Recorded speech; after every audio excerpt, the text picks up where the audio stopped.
إن الذين يكتمون ما أنزل الله من الكتاب ويشترون به ثمنا قليلا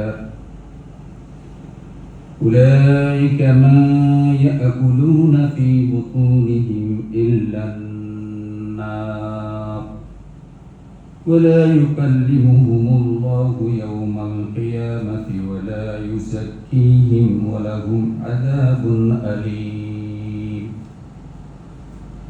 آمنت بالله صدق الله العظيم. اللهم صل على محمد وعلى آل محمد كما صليت على إبراهيم وعلى آل إبراهيم إنك حميد مجيد. اللهم بارك على محمد وعلى آل محمد كما باركت على إبراهيم وعلى آل إبراهيم إنك حميد مجيد. اللهم صل وسلم وبارك عليه. সম্মানিত সভাপতি, সম্মানিত দায়িত্বশীলবৃন্দ, হযরত উলামায়ে কেরাম, আমি সৌভাগ্যবান যে আল্লাহ তাআলা কোরআন সুন্নাহ পরিষদের উসিলায় এত আলেমের সাথে আমাকে কিছু সময় কাটানোর আল্লাহ তৌফিক দিয়েছেন। আলহামদুলিল্লাহ। আমি সফর করে এসেছি আপনাদেরকে কিছু শোনানোর জন্য না, আপনাদের দোয়া নেওয়ার জন্য, আপনাদের থেকে শেখার জন্য। শেখার কোনো বয়স নেই, মৃত্যু পর্যন্তই মানুষ শেখে। যারা অহংকার করে তারা কিছুই শিখতে পারে না। অহংকার কোনো আলেমের বৈশিষ্ট্য হতে পারে না। অহংকার শয়তানের চরিত্র। আল্লাহ বলেছেন আবা ওয়াস্তাকবারা ওয়া কানা মিনাল কাফিরিন। যে কয়টা কারণে শয়তান হলো, অস্বীকারী হলো, তার মধ্যে দুটি পাপ সে বড় করেছে। একটা হলো আবা আর একটা হলো ওয়াস্তাকবার। অহংকারী না কিছু শিখতে পারে না। অহংকারী যত বড় আলেমই হোক, জাহান্নামে যাওয়ার জন্য অহংকারী যথেষ্ট। অহংকারী যত বড় পীর হোক, জাহান্নামে যাওয়ার জন্য অহংকার যথেষ্ট। অহংকার আল্লাহর চাদর। যারা অহংকার করে তারা আল্লাহর গায়ের চাদর নিয়ে টানাটানি করে। আমি আপনাদের মধ্যে সবচেয়ে ক্ষুদ্র, সবচেয়ে ছোট্ট।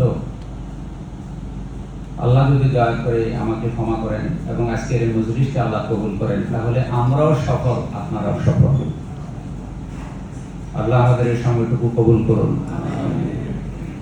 আজকের এই সুন্দর মজলিস থেকে দুরূদ ও সালাম প্রেরণ করি মুহাম্মদুর রাসূলুল্লাহ সাল্লাল্লাহু আলাইহি সাল্লামের রওজা মুবারক সোনার মদিনায়। যখন রাসূল সাল্লাল্লাহু আলাইহি সাল্লামকে সালাম দেয়, সবার চোখে পানি, কান্না। কেউ কারো ভাষা বুঝে না, কিন্তু সকলের ভাষা বুঝেন আল্লাহ। সবাই আল্লাহর বান্দা, রাসূল সাল্লাল্লাহু আলাইহি সাল্লামের উম্মত। একই লক্ষ্য, একই উদ্দেশ্য। এক একজনের গঠন এক এক রকম, আকার আকৃতি এক এক রকম, চেহারা এক এক রকম, কিন্তু সবার একমাত্র টার্গেট রাসূলুল্লাহ সাল্লাল্লাহু আলাইহি সাল্লামের সুপারিশ, রাসূল সাল্লাল্লাহু আলাইহি সাল্লামের আদর্শ বাস্তবায়ন করা। সাহাবা একরাম, শুহাদা একরাম, আল্লাহর প্রিয় বান্দাগণ, যাদের ত্যাগ কোরবানির উসিলায় আমরা ইসলাম পেয়েছি, আল্লাহ তাআলা সকলের জানমালের কোরবানি কবুল করুন। সেই সাথে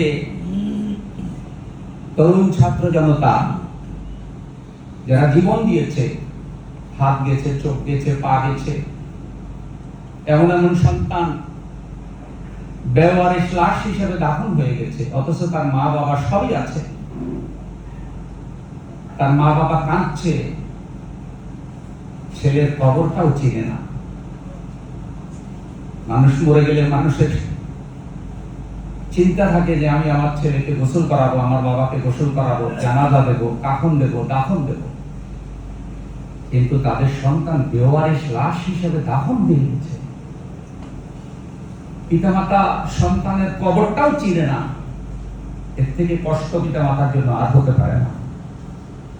এই জালেমের জুলুমে আমাদের তরুণ ছাত্র জনতা, নারী পুরুষ যারা ইন্তেকাল করেছে, আল্লাহ সকলকে শহীদ হিসেবে কবুল করুন। যারা এখনো হাসপাতালে আছে, আল্লাহ তাদেরকে মাফ করে দিন।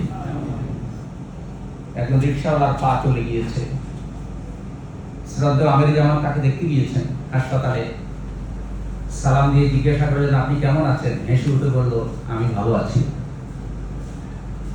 তো বলছে, আপনার তো একটা পা চলে গিয়েছে, আপনি, আপনার অনুভূতি কি? বলছে, আমার পা না, আমার জীবনটা চলে গেল, আমার কোনো আফসোস নেই, আল্লাহ আমাদেরকে ফেরাউনের থেকে মুক্ত করেছে। তারপরে সে বলেছে, কষ্ট হয়, আল্লাহ তাআলা এই মুক্তি যদি আমাদেরকে আর একটা বছর আগে দিতেন, তাহলে আমাদের কলিজার টুকরা আল্লামা সাঈদী রাহিমাহুল্লাহ এই বিজয়টা দেখে যেতে পারতেন। আপনি বলেন, ওই সাধারণ মানুষটার ঈমান এবং ভালোবাসা পৃথিবীর কোন পাল্লা দিয়ে আপনি ওজন করবেন? এইভাবে আল্লাহ কিছু বান্দারা জালেমের বুলেটের সামনে বুক পেতে দিয়েছে। আপনারা দেখেছেন শহীদ আবু সাঈদের মৃত্যুর দৃশ্য, শহীদ মুগ্ধের মৃত্যুর দৃশ্য। আমাদের ভাইয়েরা সিলেটের শহীদ আবু তাহের, এদের মৃত্যু, এদের ত্যাগ, কোরবানি আল্লাহ তাআলা জাতির মুক্তির উসিলা করেছেন। আল্লাহ সকলকে শহীদ হিসেবে কবুল করুন।